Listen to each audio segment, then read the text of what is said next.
Terima kasih saudara, Anda masih bergabung bersama kami di Saling Silang Jak TV. Diskusi malam ini luar biasa seru. Saya ke Prof. Azumardi. Prof, sekarang ketika aksi terorisme terjadi, kemudian ada yang mengatakan jangan dihubungkan ke agama, tapi tadi juga Mas Reza mengatakan ya bagaimanapun narasi-narasi yang dibawa adalah agama. Kemudian ada kekhawatiran begini, bagaimana kita bisa beribadah, bagaimana kita bisa meyakini suatu agama kita, keyakinan, menjalankan perintahnya dan lain sebagainya, tanpa kita terjebak fanatisme yang berlebihan, kemudian radikal. Saya kira ya itu adalah sikap yang apologetik ya, defensif ya, untuk mengatakan bahwa terorisme nggak ada hubungan dengan agama, nggak ada hubungan dengan Islam. Karena apa? Teroris itu mendasarkan aksi terorismenya itu dari ayat-ayat Al-Quran, walaupun kemudian itu dipahami secara harfiah. Jadi menurut saya langkah menghadapi terorisme ini pertama mengakui bahwa memang ada kelompok-kelompok yang mendasarkan aksi terorismenya itu berdasarkan agama. Jadi nggak bisa dihapuskan sama sekali kaitannya. Dan oleh karena itu saya kira dengan cara begitu harus ada keberanian dari para ulama khususnya untuk misalnya mencoba memeriksa kembali penafsiran ayat-ayat itu dan memberikan alternatif begitu ya. Ya sejauh ini sebetulnya sudah ada dilakukan tapi secara sporadis. Misalnya saja MUI mengeluarkan fatwa mengenai haramnya bunuh diri misalnya, atau mengenai jihad. Jihad itu ada 8, yang terakhir itu baru kemudian perang. Tapi perang pun itu juga perang yang bersifat defensif. Jadi tidak boleh jihad naruh bom, bawa bom misalnya, itu nggak boleh, haram gitu ya. Nah jadi harus, saya kira kalau saya mau menganjurkan harus ada keberanian dari kalangan kita-kita ini untuk mengakui kalau kita mengatakan tidak ada hubungannya dengan agama, itu menyembunyikan sesuatu di bawah karpet. Tetap dia mengganjal.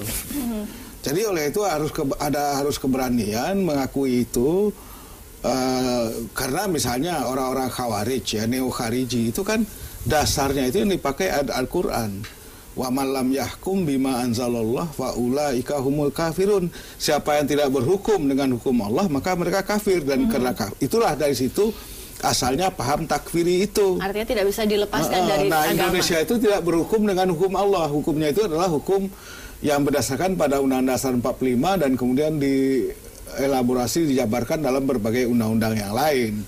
Jadi kalau pakai logika Khawarij dengan dasar ayat seperti itu, maka kemudian itulah kemudian muncul kenapa kemudian para pemimpin resmi pejabat negara itu disebut sebagai taghut oleh mereka, oleh orang-orang neo-Khariji ini. Jadi menurut saya memang kita harus evaluasi kembali konsep-konsep mereka itu yang di BNPT disebut kontra wacana ya, kontra wacana atau kontra doktrin, kontra ideologi, kontra ideologi. Nah itu, jadi kalau ketika misalnya eks-teroris, itu mereka sudah eks-teroris ya, di mantan ya kan, itulah yang kemudian diberikan penyuluhan counter ideologi oleh orang yang ahli lagi dalam soal-soal seperti itu.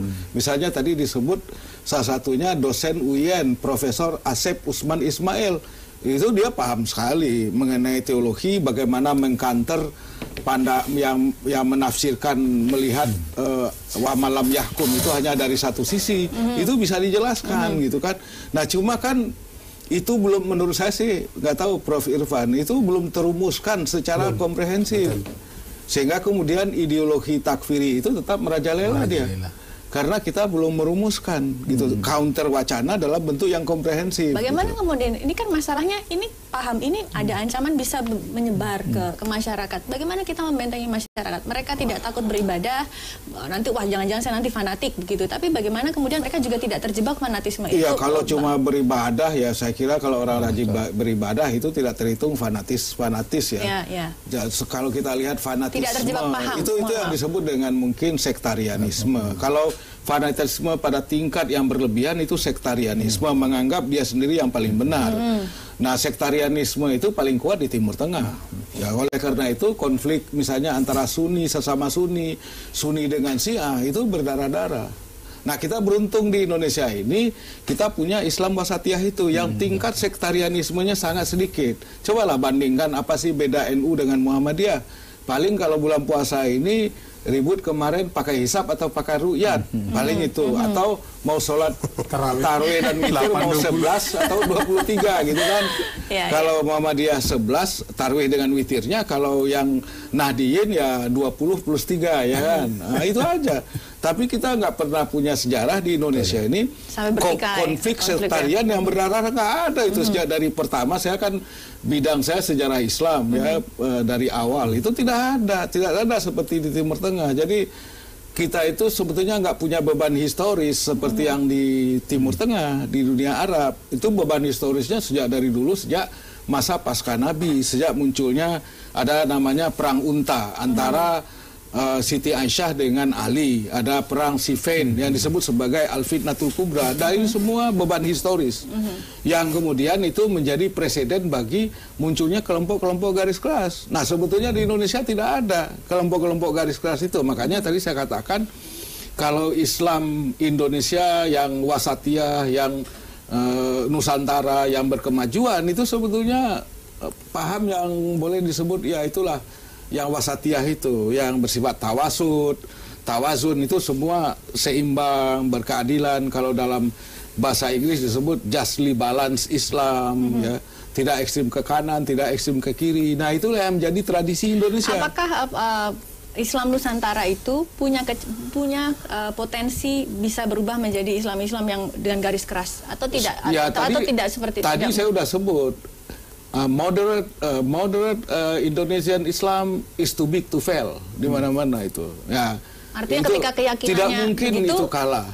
Nah, tapi jangan taken for granted. Karena apa? Kelompok radikal teroristik ini juga menyelusup, infiltrasi ke dalam NU, ke dalam Muhammadiyah, ke dalam Al-Irsyad, ke dalam apa saja ormas yang ada di Indonesia. Almarhum Abah Hasyim Muzadi selalu mengingatkan, kalau dulu kita ke masjid mungkin sandal kita hilang.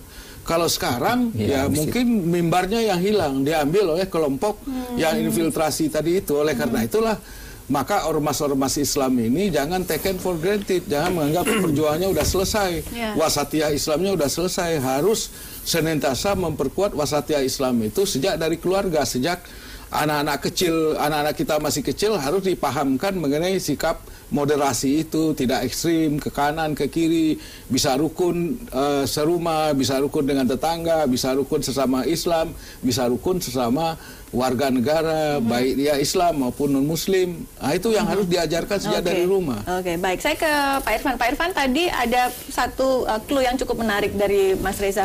Bagaimana kemudian kita, BNPT khususnya mungkin, bisa membendung adanya paham-paham teroris dan lain sebagainya melalui yang mengalirnya lewat sosial media? Ya, di BNPT, pada Direktorat Pencegahan, kita memiliki program counter radikalisasi yang terdiri dari counter narasi, counter ideologi, dan counter propaganda.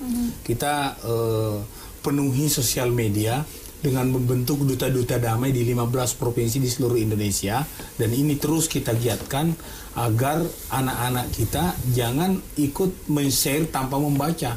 Kita ajarin mereka agar sharing dulu baru di-sharing.